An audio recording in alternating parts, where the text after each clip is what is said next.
বিসমিল্লাহির রহমানির রহিম। আসসালামু আলাইকুম প্রিয় শিক্ষার্থী বন্ধুরা, আশা করি আপনারা সবাই ভালো আছেন।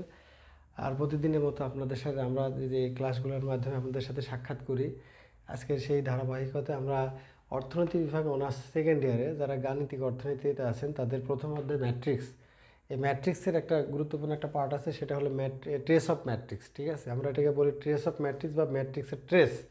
ঠিক আছে, এই অঙ্কটা আপনাদের করতে হবে, পরীক্ষাতে আসে।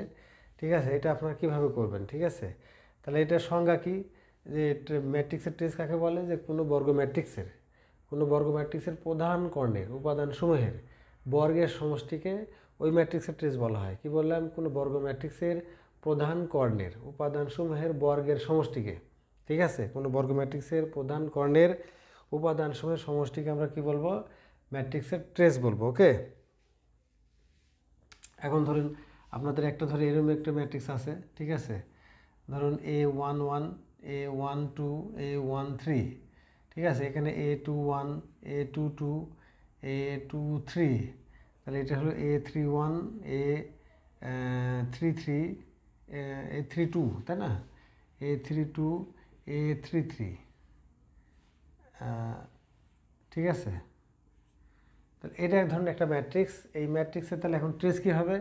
এই যে ট্রেস বানানে টি আর আছে, এই কোনো ম্যাট্রিক্সকে ট্রেস ম্যাট্রিক্স এটা আমরা চিনব কীভাবে? তাহলে প্রথমে যদি টি আর লেখা থাকে, ঠিক আছে, তাহলে ওটাকে আমরা বলবো ম্যাট্রিক্সের ট্রেস। ঠিক আছে, তাহলে আমরা এখন লিখবো টি আর এ, মানে এ ম্যাট্রিক্সের ট্রেস। ঠিক আছে, তাহলে এখন আমরা প্রধান কর্ণ, এই যে এটাকে আমরা বলবো কি? প্রধান কর্ণ, তাই না? এই প্রধান কর্ণের উপাদানসমূহের বর্গের সমষ্টি। তাহলে আগে বর্গ করবো আমরা A11। ঠিক আছে, হ্যাঁ, A1 বর্গ করলাম প্লাস A22 প্লাস A33। ঠিক আছে, এই বর্গের সমষ্টিকে আমরা কি বলবো? আমরা ম্যাট্রিক্সের ট্রেস বলবো। ওকে, আশা করি এই বিষয়টা আপনারা বুঝতে পেরেছেন। তাহলে কি বললাম? কোনো বর্গ ম্যাট্রিক্সের প্রধান কর্ণের উপাদানসমূহের সমষ্টিকে আমরা কি বলবো?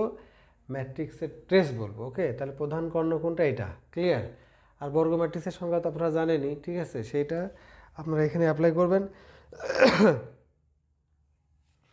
এইভাবে আপনারা আপনাদের ম্যাট্রিক্সের ট্রেস যদি পরীক্ষাতে আপনাদের আসে, তাহলে আশা করি ম্যাট্রিক্সের ট্রেস নির্ণয় করতে আপনাদের কোনো সমস্যা হওয়ার কথা নয়। ঠিক আছে,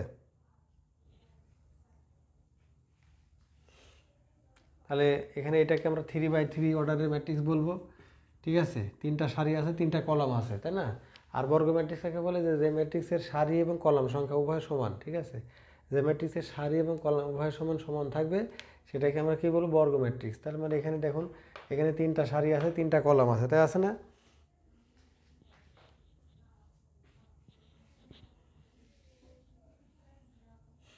আর এই বর্গ ম্যাট্রিক্সের আপনারা জানেন যে বর্গ ম্যাট্রিক্সের এটা প্রধান কর্ণ, আর এটা হলো কি? বাকিগুলা কি? সাধারণ কর্ণ। এটা মানে ক্লিয়ার, বোঝা গেছে? তাহলে এটাকে যদি আমরা অন্য ম্যাট্রিক্সের আগে সংখ্যা দিয়েও লিখতে চান তাহলে লিখতে পারবেন। ঠিক আছে, এখানে ধরুন 2, 3, 4, এখানে ধরুন 5, 6, 5, 7, 0, এখানে ধরুন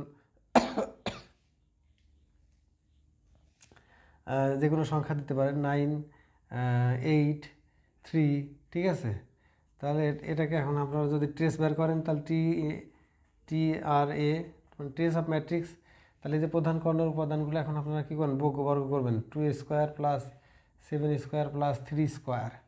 তাহলে 2 স্কোয়ারের কত? 4, 7 7 এখানে 49, এখানে 3 3 9। ঠিক আছে, তাহলে এটা শব্দ যোগ করলে কত হচ্ছে? 62 অ্যান্সার। ঠিক আছে, এইভাবে আপনারা ম্যাট্রিক্সের ট্রেস নির্ণয় করবেন। ওকে, ক্লিয়ার, বোঝা গেল ব্যাপারটা? যে আপনারা সংখ্যা দিয়ে লিখতে পারেন, আবার এইভাবেও লিখে আপনারা প্রকাশ করতে পারবেন। ঠিক আছে, তবে আমাদের সংখ্যাতে অঙ্ক আসে, আপনারা সংখ্যা এইভাবে দেখে নেবেন যে যেখানে সারি এবং কলাম সংখ্যা সমান থাকবে সেটা আমাদের বর্গ ম্যাট্রিক্স, এবং প্রধান কর্ণগুলো বড় করে যোগ করবেন। ঠিক আছে, ততক্ষণ ভালো থাকুন।